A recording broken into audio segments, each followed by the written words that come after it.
آج آپ کے گاؤں درگا پور میں الحمدللہ آپ لوگ جیسے میلاد النبی صلی اللہ علیہ وسلم کو سماعت فرما رہے ہیں اور گاؤں میں لوگ ایسے جلسے میں رہا کرتے ہیں، بہت خوشی ہو رہی ہے الحمدللہ۔ وقت کافی گزر گیا ہے، شاعر سیمانچل، شاعر بنگال اور ارریا والا سیمانچل بھی حضرت کا جانا ہوتا ہے، جن سے میری مراد قاری شمس الجماع صاحب ہیں۔ ایک سے ایک پتہ نہیں کہاں سے شاعر لا رہے ہیں اور ایسے ایسے کلام پڑھ رہے ہیں، وہ آپ کو ڈھونڈنے سے یوٹیوب میں بھی نہیں ملے گا۔ بہت خوشی ہوتی ہے، حضرت کی آواز بھی الحمدللہ اچھی ہے اور کلام بھی اچھا پڑھتے ہیں۔ میرے بھائیوں، وہ کہاں ہے یہ بھوج والا؟ کہاں بھوج والا؟ اشفاق صاحب، بھائی اشفاق صاحب سامنے آئے۔ دیکھیے پتہ یہ چلا کہ آپ کا یہ بھوج ختنہ کا ہے اور اس ختنے کو آپ نے، ختنہ والا بھوج کو آپ نے عقیقہ والا بھوج بنایا ہے۔ اللہ آپ کے حوصلے کو بلند فرمائے اور کل چمانہ لینے سے بھی حفاظت فرمائے۔ اگر آپ نے چمانہ چھوڑ دیا تو آپ کا عقیقہ ہو جائے گا، اگر آپ نے چمانہ لے لیا تو یہ ختنہ والا بھوج ہو جائے گا۔ سیم ہے، طریقہ صرف الگ کرنا ہے، بھوج کا صرف طریقہ الگ کرنا ہے، باقی عقیقہ ہو جائے گا۔ عقیقہ والا بھوج ہونے سے آپ کو ثواب ملے گا اور ایسے بھی ثواب ملے گا، لوگوں کو کھلانے سے اللہ کمی نہیں کرتا ہے، ایسے بھی ثواب ملے گا۔ لیکن اگر دل بڑا کر دینے سے ثواب نور علی نور والا ثواب ملے گا، زیادہ سے زیادہ ثواب ملے گا۔ میرے بھائیوں، آج ہر کام کو شروع کرنے سے پہلے اللہ اور اس کے رسول صلی اللہ علیہ وسلم کو یاد کرنا چاہیے، اور یہ بہت خوشی کی بات ہے، آپ نے باہر سے بھی لوگوں کو جمع کیا، رشتہ دار کو بھی جمع کیا اور گاؤں والے کو بھی جمع کر کے آپ نے اللہ اور اس کے رسول صلی اللہ علیہ وسلم کی باتوں کو سننے کے لیے اکٹھا کر دیا۔ میرے بھائیوں، جب انسان اللہ کا نام لے کر کام شروع کرتا ہے، اس کو اللہ فتح کر دیتا ہے، کامیابی تک پہنچا دیتا ہے۔ آپ نے سنا ابھی بچہ، یہ رحمان گنج والا بچہ جو پڑھا کلام، میں بہت غور سے بچے کے حوصلے کو دیکھ رہا تھا۔ بچہ تو کلام پڑھ رہا تھا لیکن حوصلے کو دیکھ رہا تھا کہ بچہ کا حوصلہ الحمدللہ بہت اچھا حوصلہ تھا۔ انہوں نے کہا تھا، یونس کے پیٹ میں کس نے کھلایا پلایا، کون وہاں لے آ کر رکھا؟ میرے بھائیوں، یونس علیہ السلام کشتی سے، جہاز سے سمندر میں جب چھلانگ لگایا، اللہ تبارک و تعالیٰ نے ایک مچھلی کو حکم دیا، مچھلی آئی ہے ہماری امانت، اے مچھلی۔ مچھلی کہتی ہے، مولا میں حاضر ہوں۔ اللہ تبارک و تعالیٰ کہتا ہے، مچھلی آئی ہے ہماری امانت، اس کی حفاظت کرو۔ مچھلی نے منہ کھولا اور یونس علیہ السلام اندر داخل ہو گئے۔ اللہ تبارک و تعالیٰ نے کہا، پانی کے اندر ہوا بھی شامل ہے، میرے یونس کو مچھلی کی سانس کے وجہ سے ہوا لگ کر صحت خراب نہ ہو جائے۔ اللہ تبارک و تعالیٰ نے اس مچھلی سے بڑی مچھلی کو آرڈر دیا، اے مچھلی میرے یونس کو اس مچھلی نے سنبھال رکھا ہے، کہیں مچھلی منہ کھولنے سے، ہوا اندر داخل ہونے سے میرا یونس کمزور نہ ہو جائے۔ اللہ کہتا ہے اس سے بڑی مچھلی کو میں نے آرڈر دیا، وہ مچھلی کو پھر دوسری مچھلی نکل جاتی ہے، اور آپ یعنی یونس علیہ السلام پانی کے اندھیرے میں ہیں، مچھلی کے اندھیرے میں ہیں، تحت الثری کے اندر میں ہے، اندھیرے میں ہے۔ وہ مچھلی سڑاک سے زمین کے اندر چلی گئی، پانی والی زمین کے اندر چلی گئی، جس کو تحت الثری کہتے ہیں۔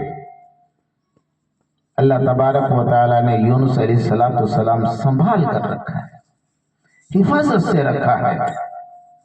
میرے بھائیوں، اللہ تبارک و تعالیٰ کہتا ہے، نہیں بھائی جلدی ختم کر دیں گے، 11-12 نہیں بجائیں گے، گھبرائیے مت، جلدی ختم کر دیں انشاءاللہ۔ ہم تو چاہ رہے تھے ایک دو شاعر اور مل جاتا ایسے میرے قاری شمس الجماع صاحب کی طرح، تو میلادی ختم ہو جاتی انشاءاللہ۔ تو یونس علیہ السلام کو اللہ تبارک و تعالیٰ نے سنبھال کر رکھا ہے۔ اللہ تبارک و تعالیٰ کہتا ہے میرا یونس، جس طریقے سے کل بھوج ہے آج اللہ کا نام لے کر شروع کر رہے ہیں، اسی طریقے سے یونس علیہ السلام مچھلی کے پیٹ کے اندر ہے، اور وہاں پر آپ نے یونس علیہ السلام نے وہاں کی کنکریوں کی آواز سنی، یہ اللہ کی تسبیح پڑھ رہے ہیں۔ میرے بھائیوں، اگر کوئی باغ میں ہے، پانی کا انتظام نہیں ہے، اگر پیشاب لگی ہے زور سے تو ان کو پیشاب کرنا چاہیے، مٹی کا ڈھیلا استعمال کر لیجیے۔ وہ مٹی کے ڈھیلے کو پہلے آپ زمین پر 3 دفعے ٹھوکر مارو، اس کے بعد استعمال میں لاؤ۔ کیوں؟ ہر کنکر، ہر پتھر اللہ کی یاد میں لگی ہوئی ہے۔ ہم انسان ہیں جو نہیں کرتے، وہ الگ بات ہے۔ ہر پتھر، ہر کنکر، ہر ذرہ، ہر درخت، حجر شجر، ہر چیز اللہ کی یاد میں لگی ہوئی ہے۔ پہلے اس پتھر کو، اس مٹی کے ڈھیلے کو ٹھوکر مارو 3 دفعے، اس کے بعد اٹھا کر اس کو پیشاب استنجے سے پاک کراؤ اس مٹی سے۔ یونس علیہ السلام نے سنا کہ یہ اللہ کی وحدانیت کو بیان کرتے ہیں، تو آپ نے بھی کہہ دیا لا الہ الا انت سبحانک، مولا تو پاک ہے، انی کنت من الظالمین، میں ظالم ہو گیا، میں ظالموں میں شمار ہو گیا۔ اللہ تو پاک ہے، یا تو پتھر بھی تمہیں تیری پاکی بیان کرتا ہے۔ تو اللہ تبارک و تعالیٰ نے آواز دی، اے میرے یونس، اگر مچھلی کے پیٹ میں تحت الثری میں بیٹھ کر اگر میرا نام تو نہیں لیتا، مچھلی کے پیٹ میں، مچھلی کے پیٹ میں تو اگر میرا نام نہیں لیتا، قیامت تو آ سکتی تھی، مچھلی کی پیٹ سے باہر نہیں نکالا۔ یہ میرا رب۔ میرے بھائیوں، یونس علیہ السلام مختصر بولتا ہوں، یونس علیہ السلام کو کاٹ کے بولتا ہوں۔ کیوں؟ یونس علیہ السلام نے صرف ایک الفاظ بولا تھا، جب لوگوں کو تبلیغ کیا، لوگوں کو سنایا، اللہ کی وحدانیت کو بتایا، سب نے جب انکار کر دیا، تب آپ نے اعلان کیا تھا، وہ بھی اپنے طرف سے اعلان کیا تھا، 40 دن کے بعد تم پر عذاب آئے گا، خدا کے نافرمان ہو تم لوگ، 40 دن کے بعد تم پر عذاب آنا ہے۔ یہ بات صرف اپنے طرف سے کہہ دی۔ اللہ تبارک و تعالیٰ نے کہا تھا یونس 40 سال میں عذاب نہ دو، 100 سال میں عذاب نہ دو، 3 دن میں عذاب دے دو، یہ بھی تو میرے بندے ہیں، بغیر ایمان والے ہیں تو کیا ہوا، یہ بھی تو میرے بندے ہیں، میں نے اس کو بنایا۔ یونس تمہیں کس نے اجازت دی کہ 40 دن کے بعد عذاب آ جائے گا؟ اس الفاظ کو ادا کرو۔ یہیں پر آپ گرفت ہو گئے، پکڑ میں آ گئے۔ اللہ نے جبریل کے ذریعے ان کو ہم کلام کرنا چھوڑ دیا، وہی نازل بند ہو، وہی آنا بند ہو گیا۔ میرے بھائیوں، تب یونس علیہ السلام قوم کے ڈر سے کہ 40 دن 39 دن ہو گئے، یہ ہم کو ماریں گے بخشیں گے نہیں، اس لیے آپ نے علاقہ چھوڑ کر بھاگ گیا۔ ادھر علاقہ آپ نے چھوڑا، اللہ تبارک و تعالیٰ نے کہا اے فرشتہ آگ کی بارش نازل کر دو، میرے پیغمبر جھوٹا نہ ہو جائے۔ اللہ تبارک و تعالیٰ نے آگ کے بادل سامنے کر دیے، سارے کے سارے لوگ ایمان لے کر آئے، کہنے لگے اللہ کا پیغمبر تو سچا ہے، تیرا نبی اللہ تو سچا ہے، تیرا نبی سچا ہے، جھوٹا تو ہم لوگ ہیں۔ اب سب کوئی تلاش کرنے کے لیے نکل گئے۔ المختصر آپ ماں کے پیٹ سے یا یہ مچھلی کے پیٹ سے باہر آئے تو اللہ کا نام لیا، تب اللہ نے باہر کیا، نہیں تو باہر نہیں ہوتے۔ میرے بھائیوں، بہت اچھا محفل سجایا گیا ہے، بہت اچھی بات ہے۔ شادی کے متعلق سے 2-4 باتیں بھی عرض کر دیتا ہوں۔ عقیقہ 7 دن میں یا 14 دن میں کر دینا چاہیے۔ اگر نہیں ہوا 7 دن یا 14 دن میں تو آپ زندگی میں کبھی بھی ادا کر سکتے ہیں، اور جو بیچارہ غریب ہے اگر نہ کرے تو گنہگار نہیں ہے، لیکن کر دینے سے اس کی بلائیں ٹلتی ہے، حدیث میں آتا ہے۔ تو عقیقہ کرنا چاہیے، یہ اچھی بات ہے۔ عقیقہ اگر ہم اور آپ بڑے ہو گئے ہیں، ذمہ داری ہمارے اوپر ہے، عقیقہ اگر کرنا چاہتے ہیں ہم لوگ بھی، تو قربانی کے جانور میں حصہ بڑھا لیں، عقیقہ ہو جائے گا۔ لڑکیوں کی طرف سے 1 حصہ اور لڑکوں کی طرف سے 2 حصہ، جس طریقے سے 1 بکرا اور 2 بکرے کا مسئلہ ہے، ایسے ہی قربانی کے جانور میں ہے، کر سکتے ہیں، بڑھا دیجئے، ہمارا بھی عقیقہ ہو جائے گا۔ الحمدللہ آج معاشرے کی ایک برائی ہے، میں اس پر روشنی ڈالوں۔ معاشرے کی برائی کیا ہے؟ اگر کوئی انسان اپنے بیٹے کی شادی کرتا ہے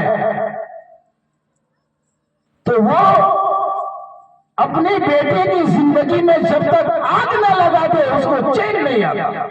یہ معاشرے کی برائی ہے۔ مثال کے طور پر اگر بہو آئی ہے تو لان تان، اگر دیر سے اٹھ گئی ہے تو الزام، اگر کام میں تھوڑا دیری ہو گئی اور کچھ یہ ہو گیا تو الزام، باپ نے کچھ نہیں سکھایا، یہ وہ ایسا ویسا۔ وہ کمبخت عورت، وہ اس کی ساس جب تک پورے محلے میں اس کے خلاف نہ بول دے اس کو چین نہیں آتی، چین کا سانس نہیں لیتا۔ میرے بھائیو، یہ برائی ہے، جہنم میں جانے کا یہ راستہ ہے۔ جیسے بیٹی کی تعریف کرتے ہیں، بیٹی غلطی کر دے تو بھی تعریف کرتے ہیں، ایسے ہی بہو کی تعریف کیجئے، تب آپ کی بہو آپ کو تلوا پر بٹھا کر رکھے گی۔ آپ بہو کو اگنور کرتے رہیے، وہ 1 دن دیکھے گی، 2 دن دیکھے گی، جب دیکھے گی میری ساس کمزور ہو گئی پھر وہ بدلہ لینا چالو کر دیتی ہے۔ اگر اس کی ساس پیخانہ کر دیا ضعیفی کی حالت میں، بیماری کی حالت میں، اس کا کپڑا نہیں دھوتی ہے، کہتی ہے میری بہو نافرمان ہوگی۔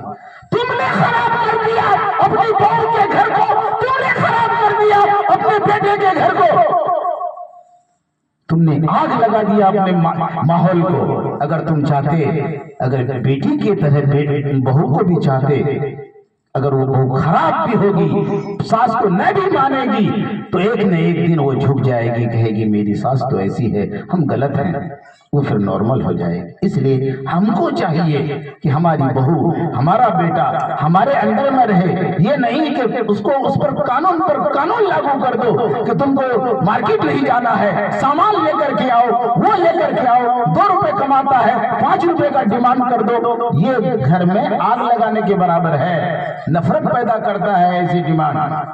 میرے بھائیوں، ایک چیز اور سنیے غور سے، اللہ تبارک و تعالیٰ نے جنت کو جنت کے اندر آدم علیہ السلام کو بنایا، پیدا کیا مٹی سے۔ جب آپ کا من نہیں لگا تو اللہ تبارک و تعالیٰ نے آدم علیہ السلام کی بائیں پسلی سے نکال کر ایک عورت بنایا، جس کو ہم اور آپ ماں حوا کے نام سے جانتے ہیں۔ حوا علیہ السلام کو پیدا کیا جنت کے اندر۔ میں اس لیے کہہ رہا ہوں اس بات کو کہ آدم علیہ السلام جنت کے اندر کس کے ساتھ ہے؟ بیوی کے ساتھ ہے. کس کے ساتھ ہے؟ بیوی کے ساتھ، ماں باپ کے ساتھ نہیں ہے. دھیان دیں، غور کیجئے. ان عورتوں کو، ان بھائیوں کو، اور ان جو یہ ہوتے ہیں مطلب لڑکا کی شادی کر دیتے، ان باپ کو کہتا ہوں میں. جنت کے اندر باپ کے ساتھ نہیں ہے آدم علیہ السلام. دماغ میں بیٹھائیے ذرا سی بات کو. آدم علیہ السلام جنت کے اندر کون کس کے ساتھ ہے؟ بیوی کے ساتھ ہے، ماں کے ساتھ نہیں ہے. دھیان دیجئے، جنت کے اندر ماں کے ساتھ نہیں ہے، بیوی کے ساتھ آدم علیہ السلام ہے. پتہ یہ چلا جب انسان اس دنیا سے رخصت ہو جائیں گے تو پھر کس کے ساتھ رہیں گے جنت کے اندر؟ ماں باپ کے ساتھ. جس کی بیوی نیک ہو، جو شوہر نیک ہو، دونوں جنت کے اندر ہوگا تو دونوں کا داخلہ ہوگا، اور وہ دونوں میاں بیوی ہوں گے، ہسبینڈ وائف ہوں گے. وہ وہاں ماں بیٹا نہیں ہوگا. سمجھ گئے؟ اس لیے عورت کو اگر دوسرے گھر سے کوئی بھائی لایا ہے، نکاح میں اپنی لے کر کے آیا ہے، اس کی عزت کیجئے. وہی آپ کے ساتھ جنت میں رہے گی، آپ کی ماں نہیں رہے گی. لیکن ماں کا مرتبہ الگ ہے، ماں کا مقام الگ ہے. ماں کیا ہے؟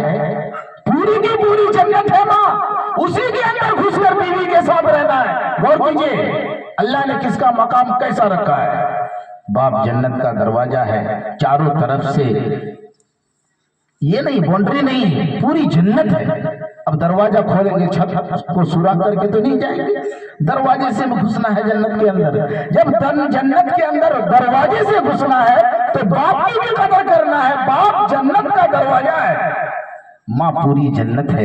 اس جنت کے اندر ہم کو ماں کے ساتھ نہیں رہنا ہے، بیوی کے ساتھ رہنا ہے. پتہ یہ چلا باپ کا بھی ایک الگ مقام ہے، ماں کا بھی ایک الگ مقام ہے، بیوی کا بھی ایک الگ مقام ہے. اس لیے ہر رشتے کی قدر کرنے کی ضرورت ہے.